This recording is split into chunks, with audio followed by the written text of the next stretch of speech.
We are Team We Found It, and this is our Designing Solutions for Defense story. My name is Ricky Mosley, and I'm a legal studies major. My name is John Michael Travers, and I'm an entrepreneurship major. My name is Ansley Brent, and I'm a communication studies major. My name is Cody King, and I'm an information technology with networking major. We learned that a big part of this class is meeting as a group first and building our team chemistry. Finding meeting times for our group was a struggle with all of us being full-time students, but we can officially say we are professional Zoomers. We tried to meet in person as often as possible as we felt that those times were our most beneficial. It did not take long for us to have our first setback. In week 1, we realized how difficult it was to obtain our 10 interviews due to our lack of outreach. We struggled and only got 8, and we quickly understood how important each and every interview was, as being too short put us 20% behind. In order to fill our 10 interviews a week, we decided to broaden our horizons and try to understand the problem from multiple points of view. In doing so, we talked to our workers, common soldiers, and a large number of supply sergeants across the state. We even ventured into the corporate world and took a tour of Southern Tire Mart to gain insight on how it was run. This was beneficial because it helped us empathize with everyone who dealt directly with the central issuing facility, as well as gaining insight on common warehouse practices.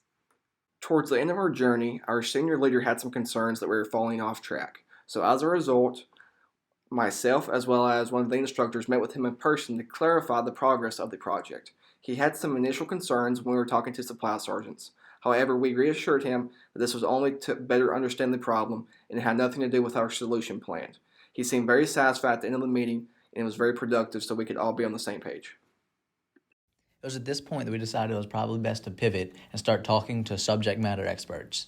This is why we started to go through our SIF contact list and talk to all the other states to try to see what were some of the best practices and things we might be able to move over to our state.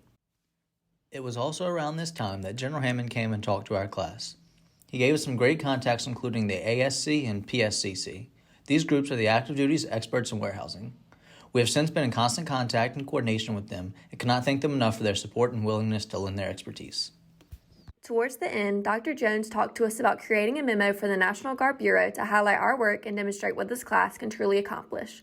We are truly thankful for this once-in-a-lifetime opportunity, and we appreciate each individual that has helped us along the way. Throughout DS4D, I learned that it's okay for success to take time. Personally, I am an individual thinker and like to take the reins, but my group has shown me that each individual has incredible strengths and together can paint a creative big picture.